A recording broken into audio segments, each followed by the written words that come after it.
Hey, hi everyone. Welcome to your show, Coffee with Experts. This is your host, Ranmay here. And today we have Darwin, who is the CEO of X Agency with us. Hey, Darwin.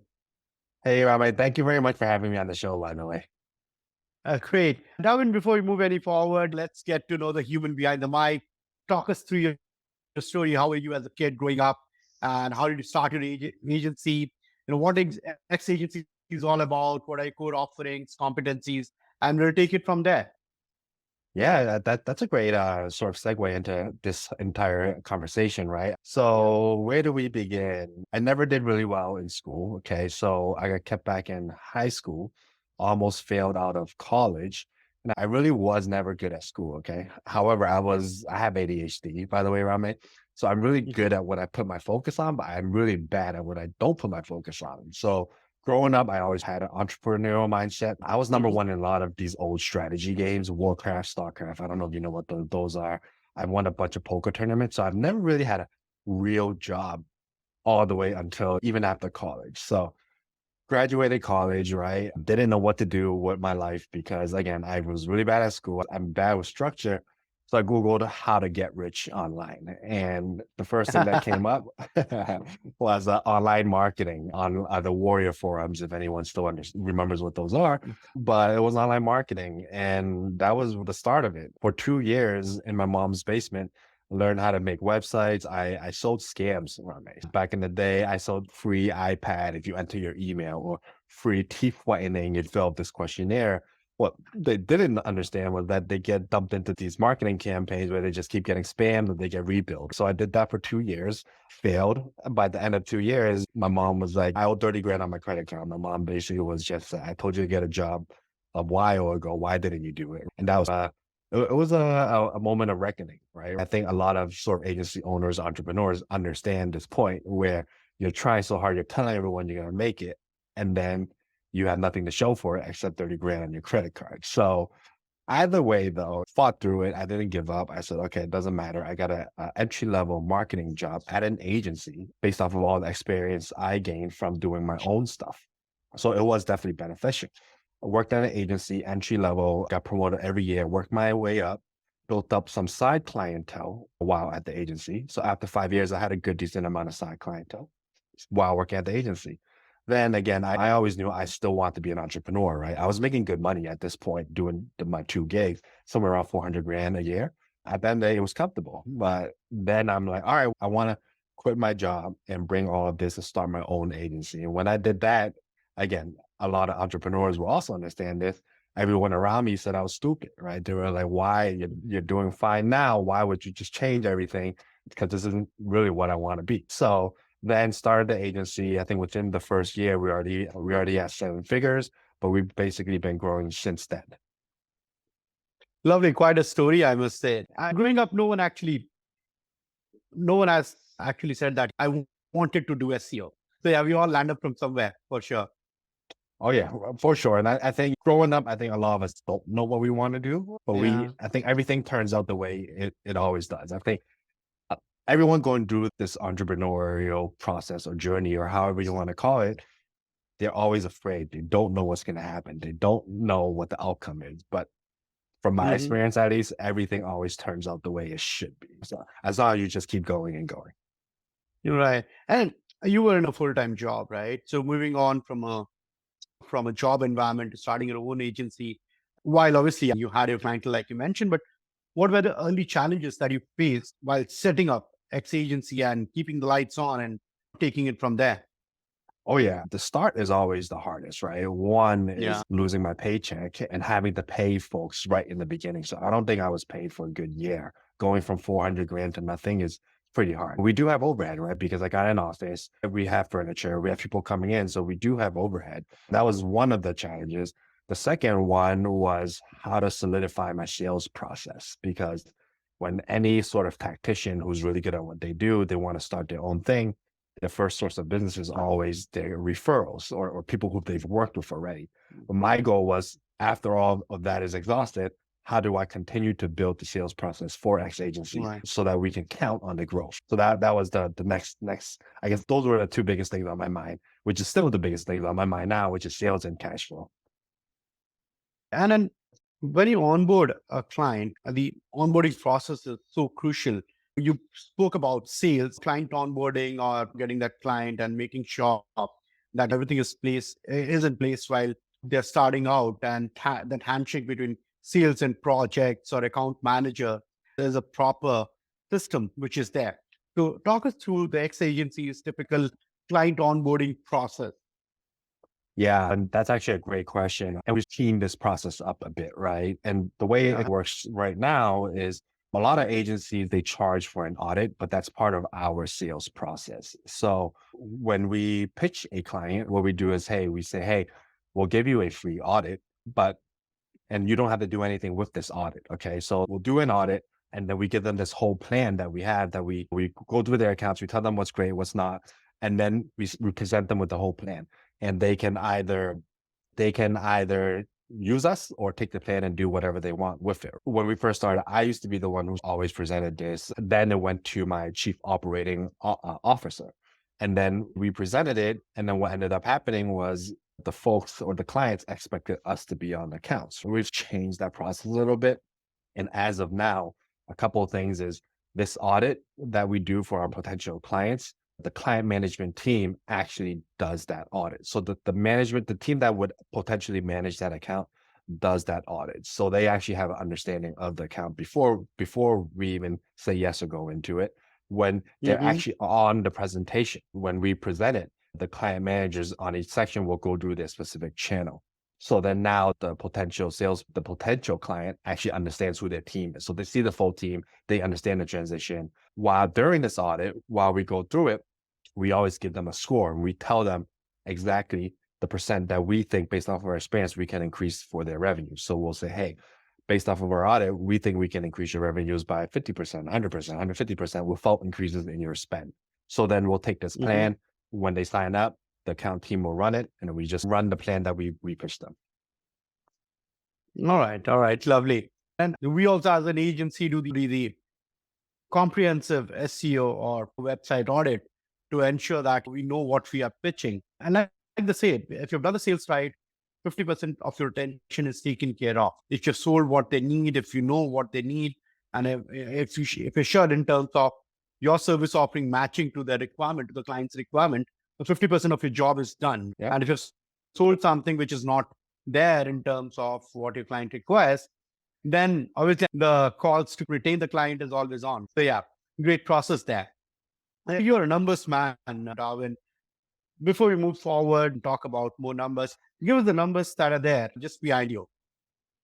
Oh, yeah. So these are some of our first couple of brands, right? So let me explain. I'd say in my life personally, I'm a natural contrarian. So I try to go against the grain, which is what we do at our company as well. So at X Agency, we prioritize knowledge. So every Friday, we have a roundtable where we talk about the newest, latest, and greatest. However, where we understand what everyone is doing, but we do things differently. So we understand what everyone is doing, but we'll do things opposite of what everyone is doing because otherwise, there's what, 1,000, 10,000, 100,000 digital marketing agencies. If everyone is doing what is on search engine land and search engine world, how do you expect us coming in as a new agency to do anything different, right? Those numbers that we have here, as you can see, the first one, I can't even see 2,500. We brought them when they first started, their stock prices were 30 something cents. Right now, they're publicly traded. They're like $4 something. So they've grown tremendously. We took them all the way through from one store to 150 and global. They went from US to Hmm. global, right? Same consumer goods. I pitched an old client of mine that he was making 50 million a year. I came in and I said, hey, I can increase your revenue to 100 million by next year without jumping your spend. So what ended up happening was we jumped into 100 million. We had to increase spend by about 20%. But at the end of the day, that's unheard of. Normally, when you try to scale a company, Yeah. the ROAS plummets dramatically. But we're scaling while we're actually opening up. We're keeping ROAS almost the same for these accounts over here, right? Same with the upscale brand like furniture accounts. Same thing, same process, but we've grown them tremendously. Another quick story is my COO, Rachel Anderson, she was the e-commerce director for one of our clients.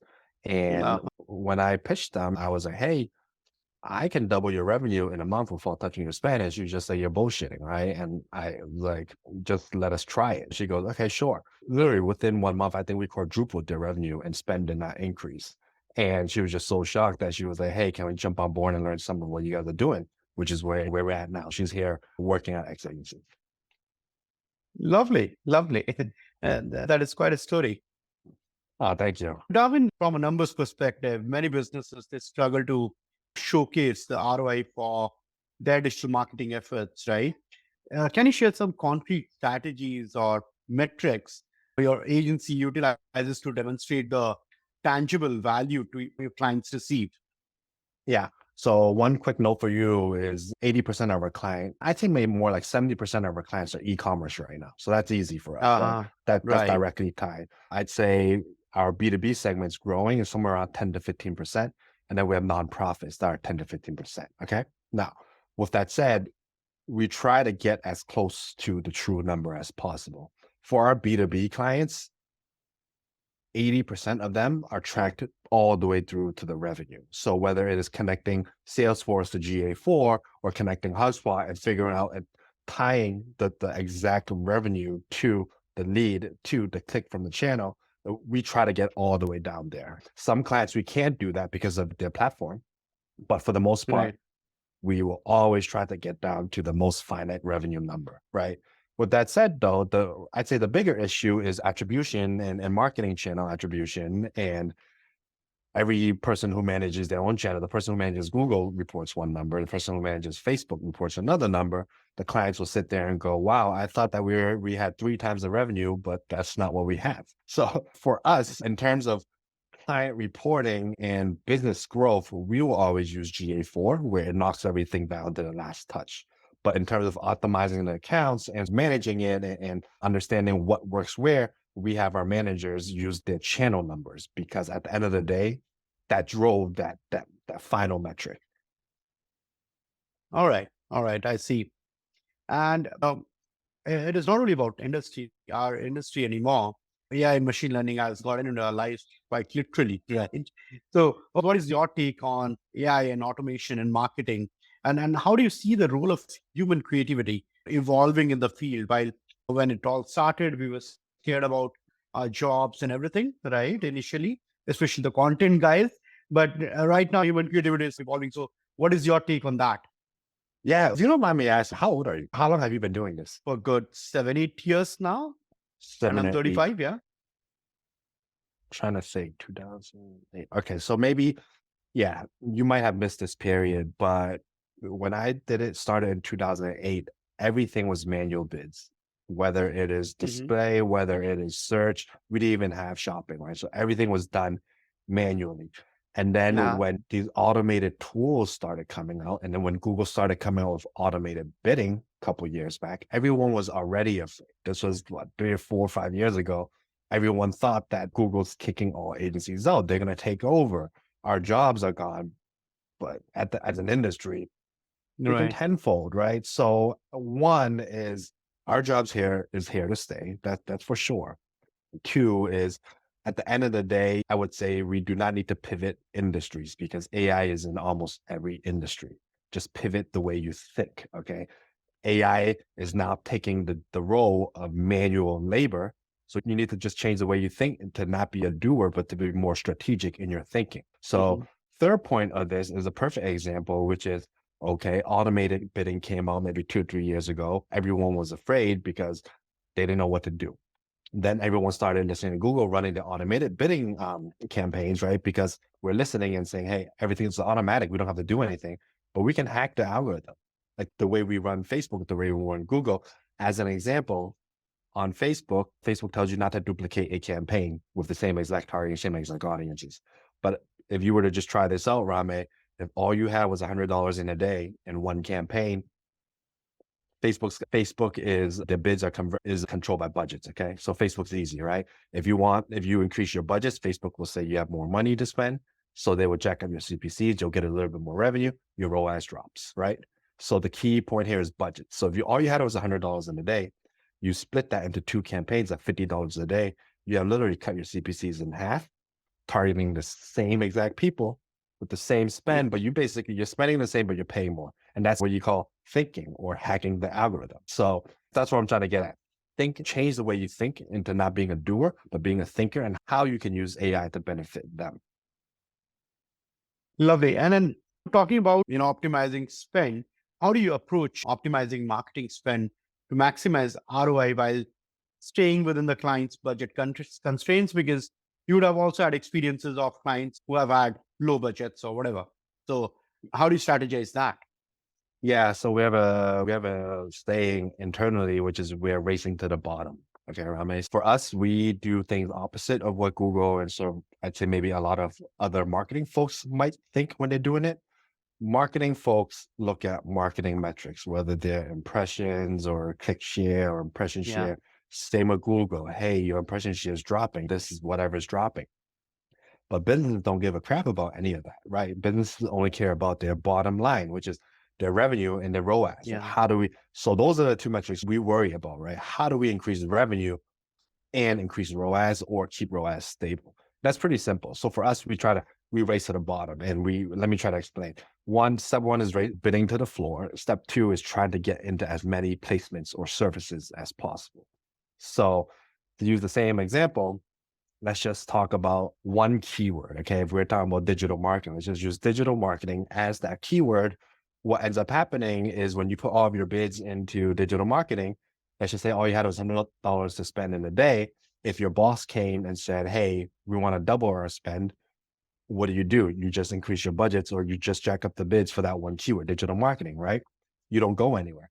But picture you had 100 keywords, and now you're splitting that $100 into these 100 keywords at the lowest bids possible. You're only going to show maybe 1 out of 100 times compared to if you were to bid higher. But guess what? I have 100 different places I can put it. So now I'm paying bottom dollar CPCs.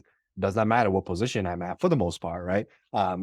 As long as they click on it, then there's a chance to buy. So for us, we'll bid the lowest. So compared to other competitors in that same auction, we're showing up less. We're getting less clicks, but we are in 100 times more auctions versus other folks. So we build every single thing out that you can make money on. Doesn't matter. With automated bidding, you can make money everywhere. Now, it doesn't matter if it's TikTok, YouTube, Pinterest. Those are primarily naturally display. They're naturally meant for branding. But with automated bidding, if you set the bid low enough or the goal high enough, you'll max out your spend, but you can still make money from it. So we go from keyword to keyword, channel to channel, placement to placement, and we try to get as low as possible. And that's how we optimize.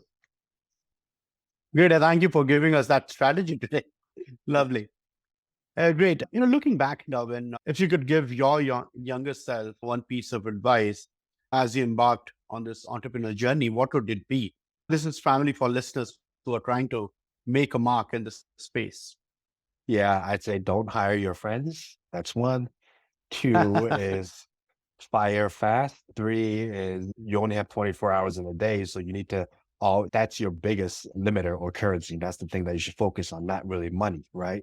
So where should you spend every single minute of your day? As an example, if you thought about it this way, for sales, what we did was when I first started, I only have so much time. So I reached out to referral partners who can continually bring me business. I just have to sell a partner who can always bring me business. And that's efficient, right? Versus cold selling a new client every single time and wasting my time there, because once that's done, then it's another sale, it's another sale, it's another sale. So if you I'd say that's the biggest thing that as I got older, I wish I knew more of when I was younger.